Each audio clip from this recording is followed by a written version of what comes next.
Hello and welcome to Tricks of the S-Trade channel. Today is the 21st of March 2017, and today we have Charles Arthur George, or Charles Philip Arthur George.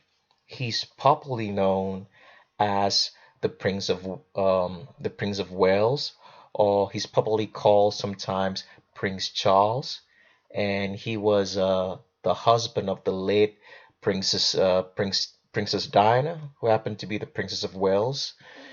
And by the time we're done with this show, we'll actually get to show you that Prince Charles is actually Princess Charles, right? So, if it's your first time on this channel, I do recommend that you watch the primer video first, because if you're going to be asking questions or making comments or just having something to say or what you think, or you have somebody you think we should look into, before I can entertain such comments or messages from you, you must make sure that you have watched the primer video. You must also have made sure that you've downloaded the document that's attached to every video that we make.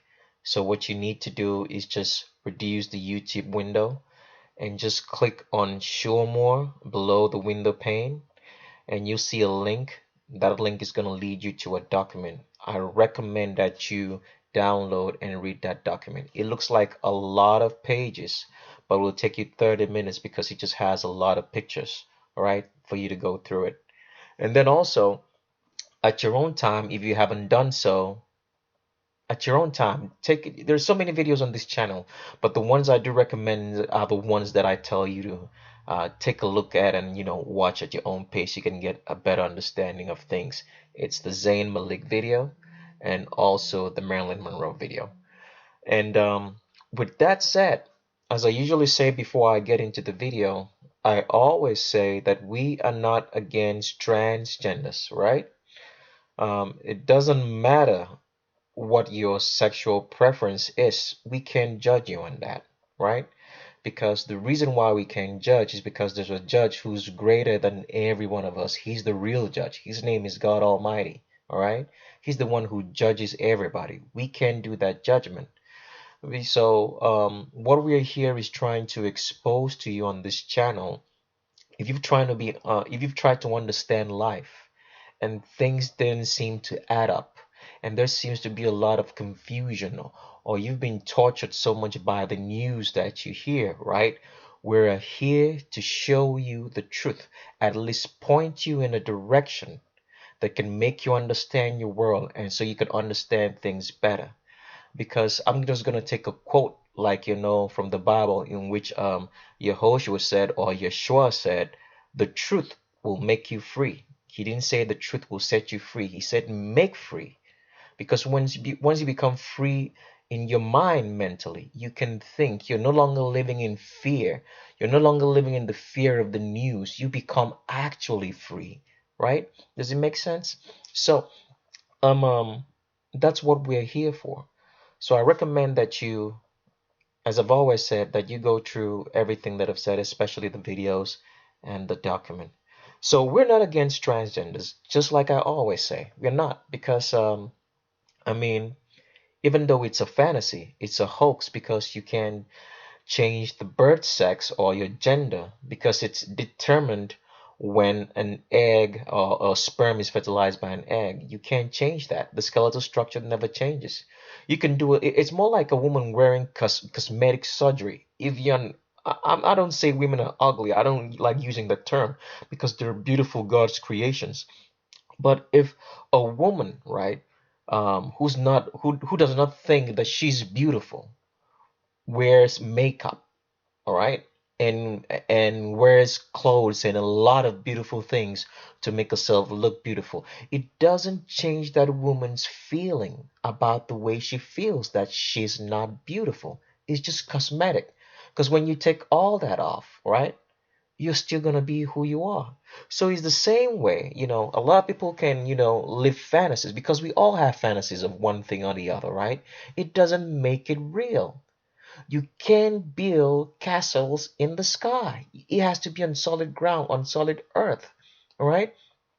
So you, even though a man, is saying that he's a woman and he's castrated or mutilated himself, or saying with a female, he's fed himself hormones, it doesn't change the biological nature and structure of the DNA of the man. It's always going to remain the X and Y chromosome, X and Y DNA. The biology doesn't change. The skeletal structure doesn't change. If you get to a hospital and try to get treated, you won't be treated as a female. You still be treated as a male. So it's a big hoax, all right? So with before we get into Prince Charles, Prince of Wales, I like just pointing out certain things. So um, I just like putting information out there so that a lot of people could understand. Now, the information I'm trying to put out now, it's about what we call heliocentricity. All right. Now, what is heliocentricity? Now, heliocentricity is the belief that the Earth and the 9 planets that we have, so-called 9 planets, are all revolving around the sun. All right. But your senses actually show you that it's the sun that's moving. You see everything else move around you. All right. You see the moon move, you see the stars move, you see the air and the clouds. You don't see the air actually, but you can see the clouds move. All right. So, and you don't see the earth move, you don't feel it. And one of the tricks of heliocentricity in trying to make you believe that the earth is moving is gravity. Now, the big question nobody ever asks about gravity, I mean, this is simple. I mean, this is simple common sense, is that how does gravity decide not to bring down or pull down the clouds? Right? Gravity decides not to pull or bring down birds. Right? But gravity decides all of a sudden that the earth should be stuck in this kind of weird motion of 1,000 miles per hour, because that's the recorded speed that we have if you go on Google or through your astronomers. 1,000 miles per hour, and we don't feel it. It doesn't make any sense. How does gravity decide to pick and choose what it should be pulling down and what it shouldn't be? All right. Simple questions like, for example, all rivers flow downstream. Why can't we find a river that flows upstream if gravity actually does exist? Right? These are simple common questions that everybody should ask. So, heliocentricity is the theory that, um, the the Earth and the 9 planets revolve around the sun. Now, before we had heliocentricity, we had what we call geocentricity. It was what has been believed for thousands of years until the year 1543. All right. So heliocentricity is something very, very new. That means it's less than it. This is the year 2017. So if we actually wanted to add the number of years that we have, let me just pull up a calculator so I can calculate that and get the right answer. All right. And so we have a calculator. So the year we have now is we're in the year 2017. So I said 2017, right? Minus the year 1543 over here, which heliocentricity was the theory of heliocentricity came about by Nicholas Copernicus. We're going to look into him in a short while. But I want you to take note of that take note of the date, 1543, and take note of this name, Nicholas Copernicus. All right, we're gonna take a good look at him. But let's go back to our calculation. Right, 2017 minus 1543. All right, so heliocentricity, what has been touted by NASA and all the science books, what's taught in schools, is just 474 years old. Because prior to this, we had what we call geocentricity, which was what people believed until the year 1543. So, with that said, let's take a look. Let's go back and do some slightly more digging. So, I want you to be able to connect the dots at this point. Remember, as I always say on this channel, the people who run your world, who don't want you to know that they run your world. They want you to think of them only as a religious institution, at the same time, which is even a fake religious institution, who do not actually worship God in the King James Bible. All right? Is the Vatican. The Vatican are the people responsible for the transgenderism that's going on in our world today. They are the ones, I'm not saying that people don't do it on their own, but the people who are making this to be a well-oiled machine, a system that's put in place to be taking kids at a very tender age before they can reach the age in which they can make the decision to say they want to leave a fantasy or a hoax of in a gender or sex that's not the birth sex is the Vatican.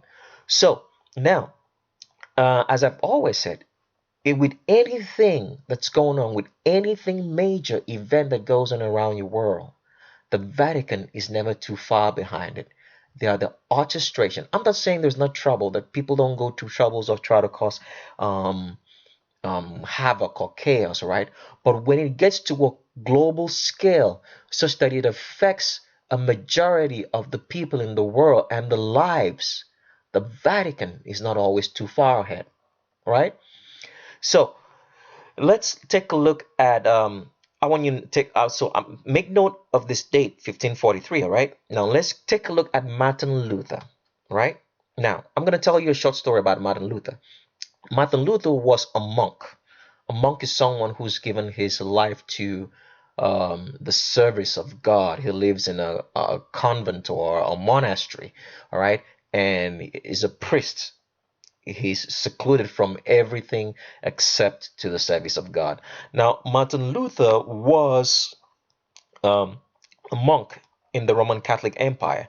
Now, if you go to the Martin Luther's Wikipedia page here, you will see that he was born 10th November 1483 to and he died 18th of February 1546. All right, he was German in descent. All right, a professor of theology. Now you can actually read. I'll just read it. He was a German professor of theology, composer, priest, monk, and a seminal figure in the Protestant Reformation. All right, what was the Protestant Reformation?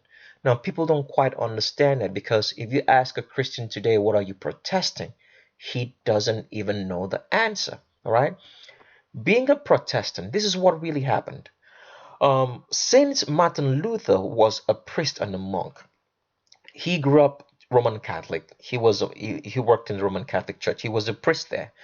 He started studying the Bible, and when he studied the Bible for what it was, he now saw that the whole system, the Roman Catholic Empire and the Pope at his heads, were not right worshipping the God of the Bible. They were not doing things according to what the Bible had said. And at this point in time, the Bible wasn't something that's so common as we have today. It's only the priests that had the Bible. And the Bible back then was written in the Latin language. So that means if you went to church, if you went to, let me not call it church, if you went to a cathedral, all right, where you went to mass, because that's what was common, right? And the priest read to you the Bible, he would read it in Latin. It doesn't matter if the person was German or English or whatsoever ethnicity he was or what language he spoke, the Bible will be read to you in Latin. And people didn't understand Latin. They would just say, Amen, right? And then the priest would go about telling you what, trying to interpret in your language what he read in Latin, and the people will just accept the Bible wasn't made common to everybody. All right. So now when Martin Luther, right, studied this, right, he studied for a fact and found out that the Roman Catholic system wasn't really worshiping God.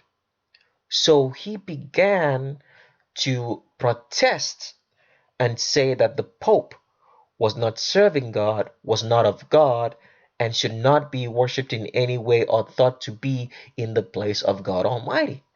So that that started the Reformation. And because of that, because a lot of people were under so much bondage to the Roman Catholic system, kings and queens, they started rebelling against the Roman Catholic Empire.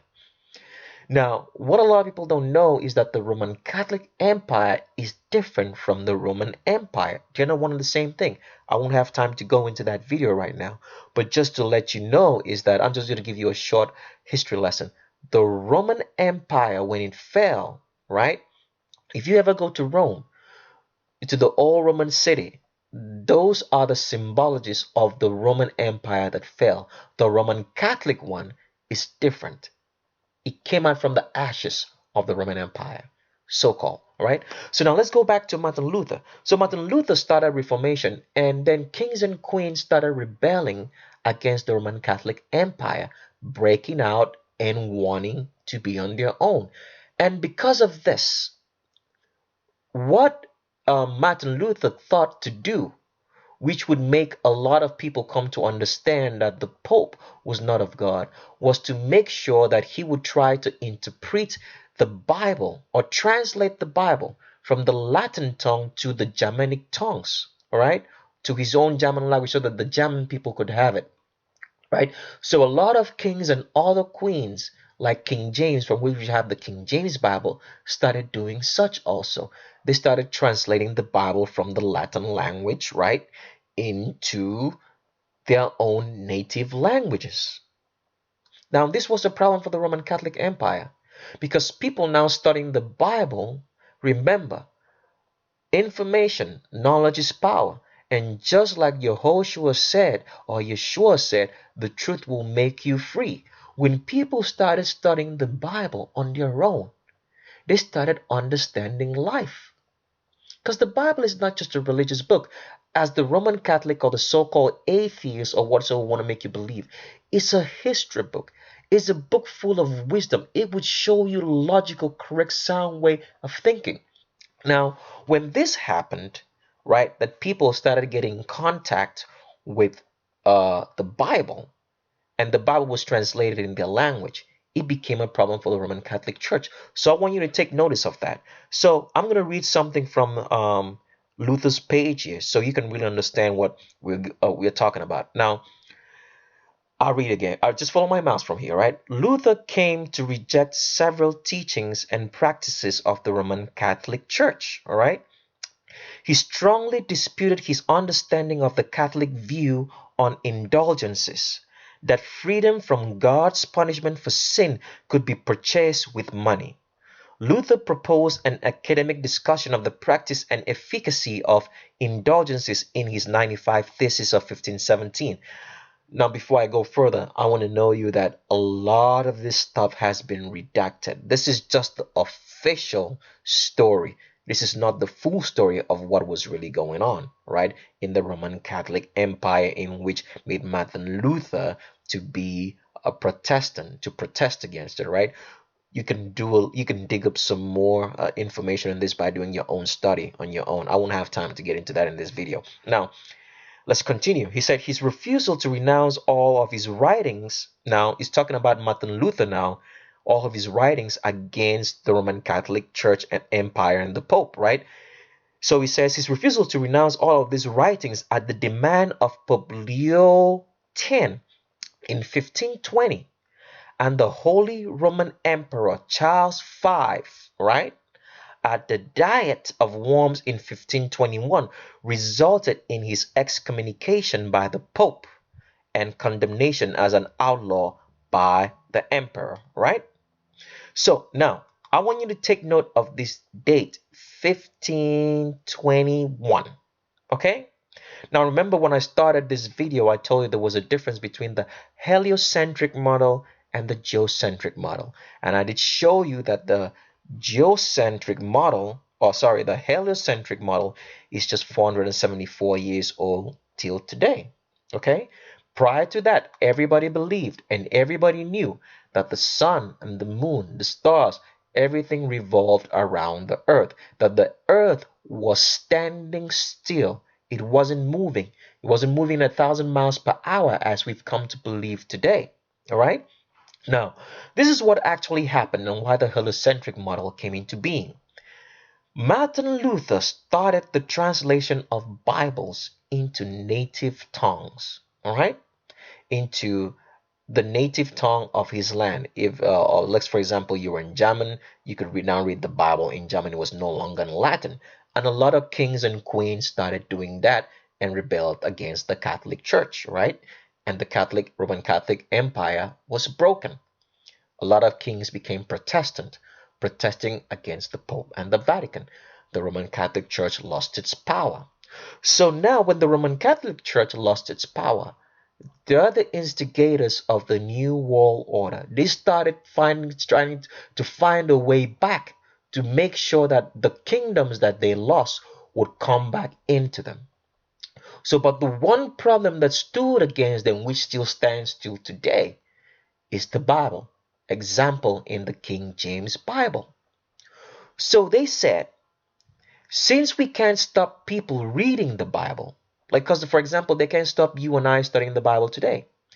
So since they can't stop people studying and reading the Bible, let's make sure that we counter the Bible on every single thing, beginning from the book of Genesis down to Revelation. Right? So if we can control the minds of people such that it would discredit the Bible, then them having the Bible will be of no means or importance to them. So they introduced such thing. The first step in this was to introduce was first of all to make sure that, for example, in the book of Genesis, when he said that God created the earth, the sun, the moon, the stars, and everything else, right?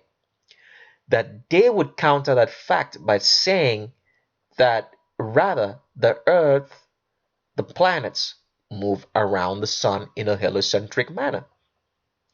So I want you to take note of this date, 1521. Martin Luther was excommunicated, and uh, he started translating his Bible into the Germanic tongue. And let me just pull that information. Let me see if I can pull that for you. So here we are. I pulled the information out that I was talking about, the date that Martin Luther started translating the Bible. So Luther, right, as you can see here, had published his German translation of the New Testament in 1522. All right. So that's the date, 1522. So now, when the Roman Catholic Church now decided that since people were having Bibles and so many kings and the common people were having their Bibles in their own language and tongue, the best way to counteract this was to discredit the Bible on every single thing. So when this would happen, people would have lose faith in the Bible and they would come back to the Roman Catholic Church for understanding, for guidance, the same that as is happening today. All right. So now let's go back to Nicholas Copernicus and see what happened. Now, Nicholas Copernicus was tasked with first of all making sure that he would make the Bible, right, to be he would counteract the theory of creation, right? Because in the geocentric model, the geocentric model supports the theory of creation because the earth is standing still and the sun and the moon are all revolving around it. If he could contradict that, then they could bring such thing in as evolution and anything else. And NASA, with the so-called space travel, landing on the moon, if you so believe that, and all these other theories of gravity or whatsoever, to contradict that. All right. So now let's take a look at Nicholas Copernicus. So I want you to take the note. I already told you to take note of this date, 1543, right? And Martin Luther's Bible, 1522. So if you go from 1522 um, to 1543, that's almost, let's say, 19 years after, right? Nicholas Copernicus came along and introduced the heliocentric theory. Now let's take a look at Nicholas Copernicus, because this is one thing that they'll never teach you in school, right? The history of Nicholas Copernicus, so you could know that he was a Roman Catholic stooge, a stooge of the Pope. Now we're in Nicholas Copernicus page right now, and I want you to take a note of something. I'm going to read something. Now, follow my mouse. It says Nicholas was the youngest of 4 children, all right? His brother Andrew became an Augustinian canon at Freienberg. Now, this wiki page of Nicholas Copernicus already has some sort of disinformation. It's flatly not going to tell you that Nicholas Copernicus was Roman Catholic. But when you study and you read this page, I advise that you can do it on your own. Then you see what I'm talking about. Now, all we need to do is look at this again. That Nicholas was the youngest of 4 children. His brother Andres, Nicholas had a brother, became an Augustinian canon, meaning what? He was a monk. Now, I'm hovering the mouse over what you have canon. And if you can see on my screen there, it says canon means priest. All right? Showing you that Nicholas Copernicus was Roman Catholic and working for the Pope. Now, let's go down the page a little more to show you some other stuff. All right? Now, we're going to scroll down a bit to the part that says Italy, right? And I'm going to read something from that to you as well. It says, it was only on the 20th of October 1497 that Copernicus, by proxy, formally succeeded to the Wamia canonry. Canonry meaning priest. Remember, I already shown you what it means, right? Let me go back here again to what I was trying to show you so you would understand what I'm saying again. Remember, I said I'll click on canon here for you to see, right? Canon, right? It says a canon from the Latin canonicus, itself derived from the Greek kavovikos, canonicus, relating to a rule, regular, is a member of certain bodies subject to an ecclesial rule, right? Originally, a canon was a cleric. Cleric means priest, all right? I already shown you that already, okay? So let's go back to the page and read more. So go and scroll down to Nicholas' page again and scroll down to that part. And you would see what it was saying here, that Copernicus by proxy was formally succeeded to the Wamia, all right? Wamia canonry, Wamia priesthood. That's what it means, which had been granted to him 2 years earlier. To this, by a document dated 10 January 1503 at Padua, he would add a sinecure at the Collegiate Church of the Holy Cross in Wroclaw, Silesia, Bohemia. All right? Despite having been granted a papal indult. See that? Papal, Pope indult on 29 November, right, 1508, to receive further benefices. He was a priest.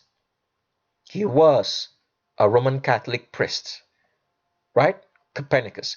Now, I'll show you some more stuff on this page. So let's scroll down a bit more, all right?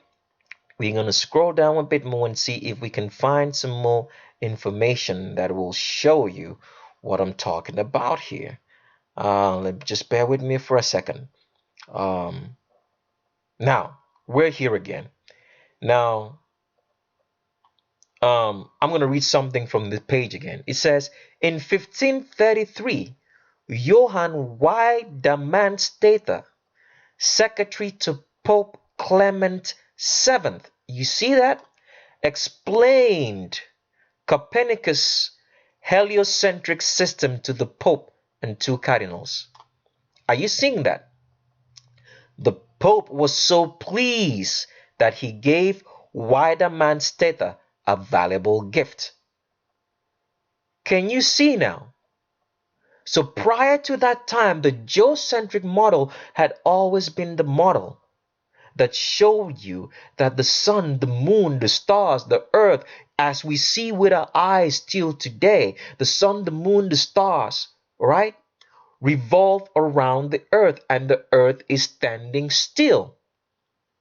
So when Nicholas Copernicus was commissioned to prove, to counteract that geocentric model with the heliocentric one, so that it would be us, with the falsification of gravity, that we are the ones moving around the sun, the moon, and the stars, rather. Okay? So you can see how the Pope here was so pleased that this heliocentric model was wonderful enough to confuse people and stop the Reformation, and stop people believing in the Bible, and how and in creation, and that this theory would confuse people, such making people to making the Bible, the owners of the people, or people reading the Bible or having coming in contact with it, to actually disbelieve it, so that they would come back to the Roman Catholic Church. Can you see that now? So you can read this at your own time. You can go and Google on Nicholas Copernicus and read that up, so you would have a better understanding. Now, one more thing I wanted to show you. Now, after the heliocentric model was introduced by Copernicus, there was someone else who did so much better than Copernicus. He introduced the Big Bang. You probably heard the show Big Bang Theory or whatever, and you've watched it. It's all accumulated to this, right? I'm just trying to show you the dots so you can see that the Vatican owns Hollywood. Like I've always said, they own everything else, not just Hollywood. Everything, down to the underwear you wear. The Vatican has a hand in it. To the food you eat, anything, the TV you watch, the cars you drive, the Vatican owns all of it. All right. Now, here is Georges Lemaitre. All right. And this is a wiki page. You can pause this video at any time and do this googling as well, so you can better understand what I'm saying. Now let's look at George Lemaitre and who it is. We'll just look at his page. He's here, right here, George Lemaitre, right? If we scroll down, what does it say? Right? He says he was Belgian. I will go into the page later, but I just want to show you some stuff, all right? And his institutions was a Catholic University of Louvain, Catholic University at Louvain, St. Edmund's House, Cambridge, Massachusetts Institute of Technology, right? He was a priest.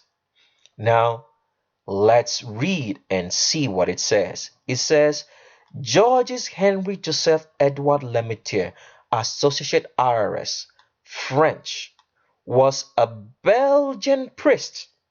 Can you see that? Astronomer and professor of physics at the Catholic University of Louvain. He proposed the theory of the expansion of the universe, widely misattributed to Edwin Hubble. It's from there you have the Hubble, so-called Hubble telescope, that NASA tells you that it's in space and floating around and taking pictures of the sun and the stars a billion galaxies away. Oh, goodness. All right, let's keep going. He was the first to derive what is known as Hubble's law and made the first estimation of what is now called the Hubble constant, which he published in 1927, 2 years before Hubble's article. Lemaitre also proposed what became known as the Big Bang theory of the origin of the universe. A Roman Catholic priest who's supposed to be preaching Christ discovers the Big Bang theory and says that creation didn't happen. It happened during the Big Bang. You see how the Roman Catholic, the Vatican, is behind everything that you see, hear, touch, or smell? So that's just what I wanted to show you, a bit. Just my regular ramble of trying to make you understand and connect the dots. So, but let's get back right now into the so-called Charles, Prince of Wales, all right? The so-called son of Queen Elizabeth. Now, here we're in the wiki page of Charles, Prince of Wales. And as you can see, he says, Charles, Prince of Wales, right? His name is Charles Philip Arthur George. That is full name. Born November 14th, 1948, is the eldest child and the heir apparent of the Queen Elizabeth II. All right? Now, if at the end of this video, I've shown you that Prince Charles is a female, a transgendered male, that means he wasn't born male. He was transgendered into a male person. That means he was born genetically female. Then you have to question everything else. Because we already have a video on this channel about Kate Middleton. Usually we always say, once bitten, twice shy. It can be a coincidence that we have Kate Middleton and Prince Charles to be transgender. Now, if that happens, you have to question, is Queen Elizabeth really a queen, or is she a king? I don't know. I can't do that investigation on Queen Elizabeth right now. I haven't done it yet. I may do it later on in a video. I don't know yet. But that's just a question you have to ask. If I have proved to you by the end of watching this video that Prince Charles is a princess. All right?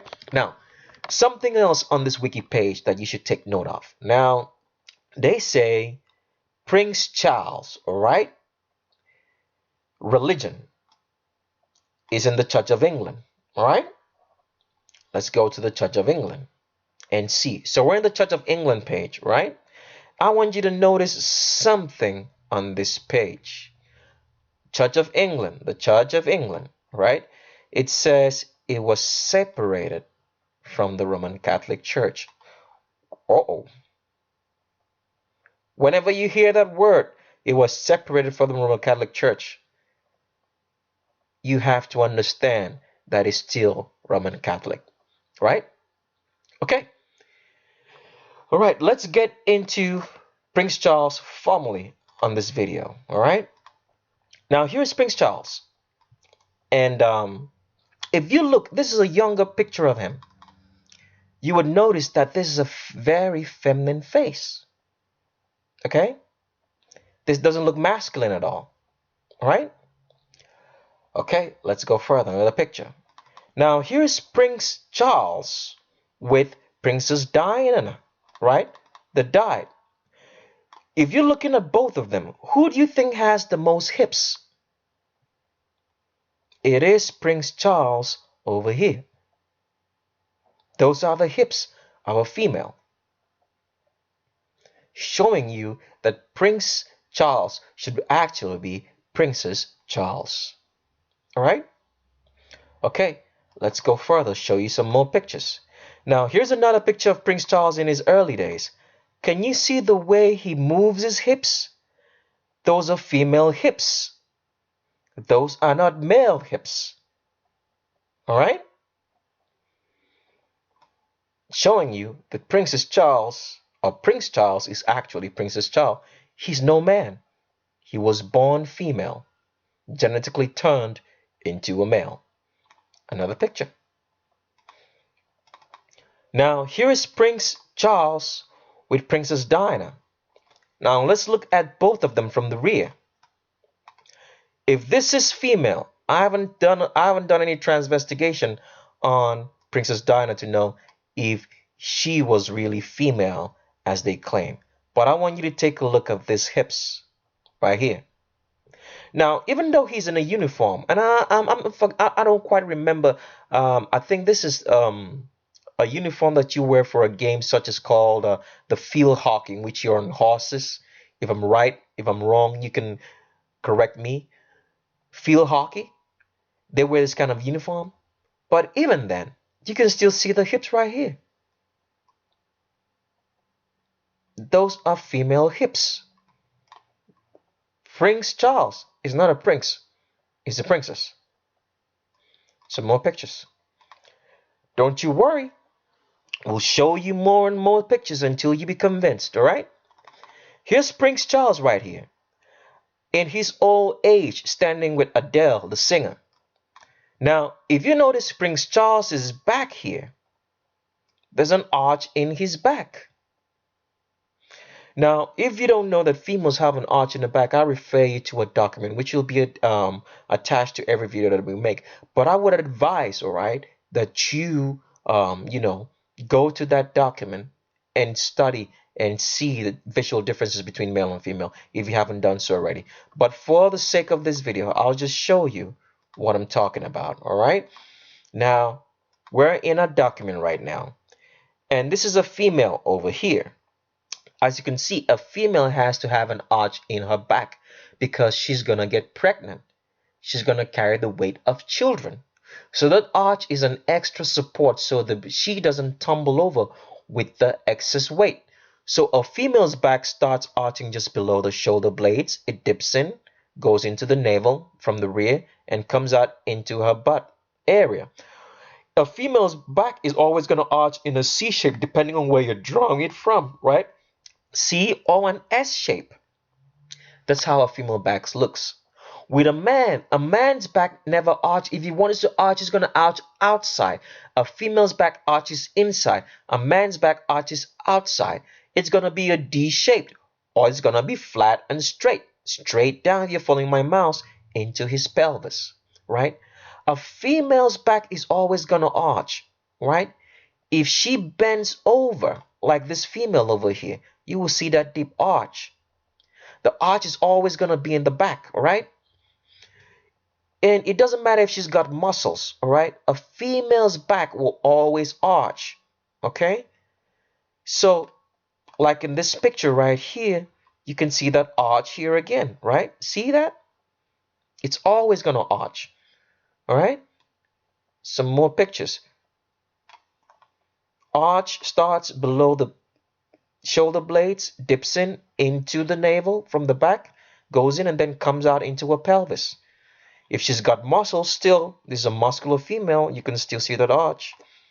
Muscular female, still same arch. We go back to so-called Prince of Wales, which should be a Princess of Wales.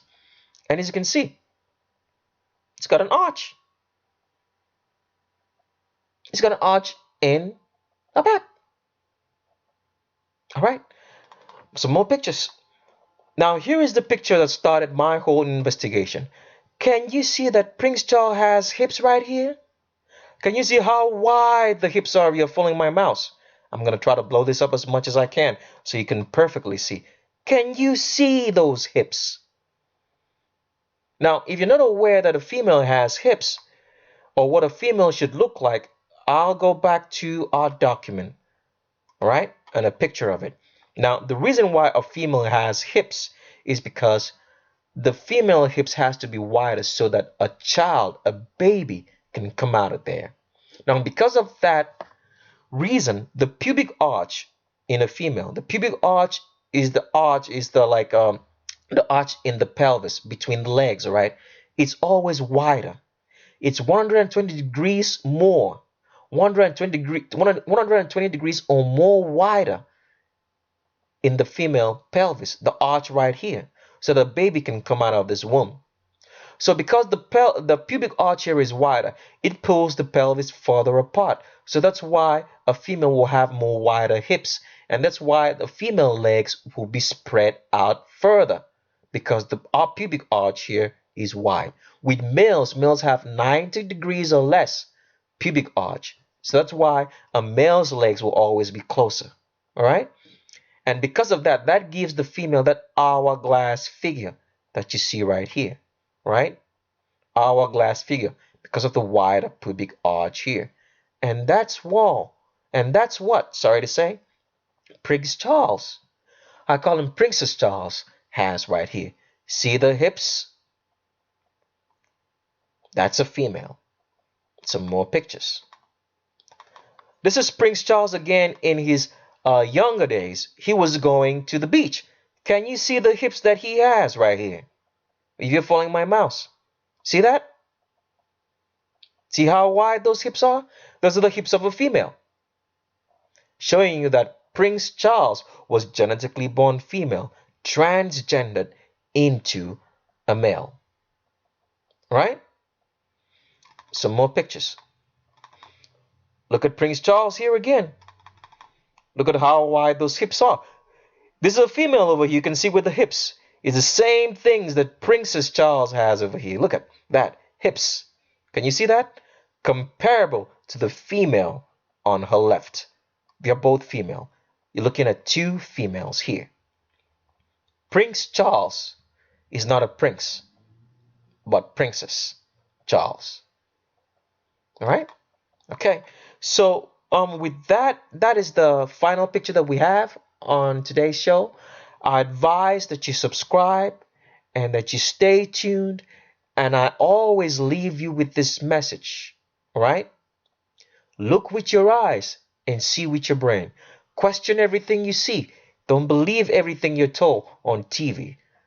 Do your investigation. Write about you. Leave something for the next generation. Don't get lost in this world. And I will say thank you and bye bye.